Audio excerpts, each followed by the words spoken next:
at the same time, andun yung connection ka sa kanila.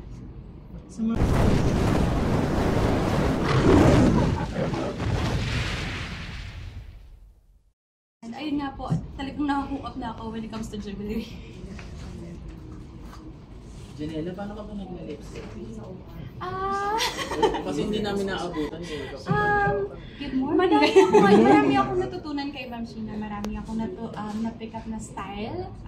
Inaaral ko kasi talaga kung paano siya mag-flex, kung paano siya makikonnect sa mga audiences niya. Meron ako sariling style, however, meron din ako talagang tinitignan kay Ma'am Sheena, sabi na parang, ganito pala yung tamang pag-reflex, yung mga something like that. So, ayun tulad ng sabi ko, marami akong natututunan sa kanya. When I do the live selling, I make sure na nagko-connect talaga ako sa mga madam. And I always make sure na nandun pa rin yung the respect. And ayun nga po, at the same time, andun yung connection ka sa kanila. Sa mga live selling, may mga suki rin ba? Yes! Opo. Balik-balik po talaga sila. Meron kaming isang client talaga na wala po talaga kaming live na hindi siya nagmamahal. Wow! Ganun. Madam na madam. Sino ba yung friends din natin?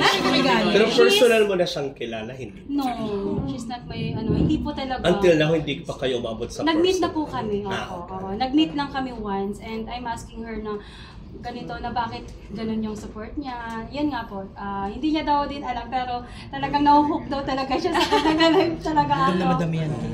Ay, ganyan. Nagbibilang na lang yun ng pera.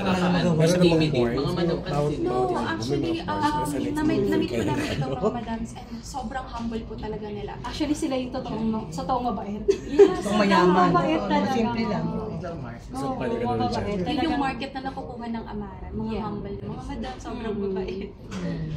Pwede mo pakilala mo kami siya. Oo, gusto namin sila maging friends. Friends, diba? Ayaw ko yung iba.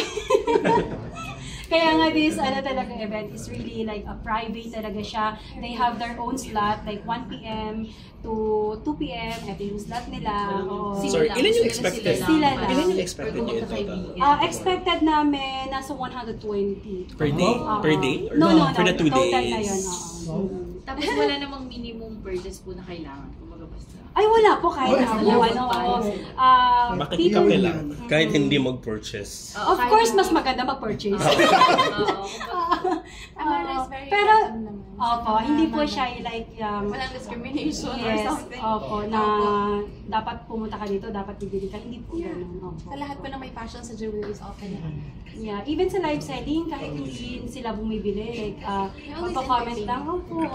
Actually, yun yung one of the, nagustuhan din ng mga ibang naming client or yung mga nanonood na we are so, talaga, kasi nga, kahit hindi naman kami bumibili, or kahit maliit na naman yung binibili namin, your respect is same with the other clients ng mga malalaki. Yung taste ba ng Filipino the same as the Japanese? Or Sorry? yung taste ng Filipinos the same lang sa Japanese when it comes to choosing? Ano kakaibahan natin? Si Japanese is very minimalist eh. Yeah. Maliliit Mas loud tayo? Mas loud tayo. Opo. Wala silang ganito. When you say minimalist, konti lang yung maliit na yung bato. Lang, opo. Maliliit na, hindi siya maliliit na bato. Maliliit siya na item, pero mga buo. Yes, pieces pero buo. Like simple lang pero talaga. mas mahal. Mas mahal po yun. Opo. May question ako. Kasi minsan yung mga artista pag umaatin ng mga awards na gala, hindi naman sila ng mga parents. Meron sa inyo na artista na. Yes, we have. Opo. Meron Pwede din ko po. malaman kung sila man. Pero meron ma'am. Meron po. Marami po. Opo. Pag nag-tag sila, ayun. Naibalik naman lahat ma'am. Ay, opo. Ano mo lang? Opo, wala pong issue. There's no issue. Never pa po kami nagkaroon ng issue. Basta ipopromote. Sabihin ni Ate Melba, yung kapag halimbawa, di ba, minsan pag suot-suot nila, minsan O paano ko nabawasan yung bato? Minsan may ganun. Wala pa naman po. Wala naman po. Ingat na ingat naman. Yes, opo. Kasi siguro they know the word. Opo. Ano yung pang-babae? Yeah. Oo nga pala Yes ba? po. During the live selling, sometimes meron dito mga pieces for men. And we also have ano po, mga clients ko talaga na mga lalaki, husbands. Oo, actually kahapon.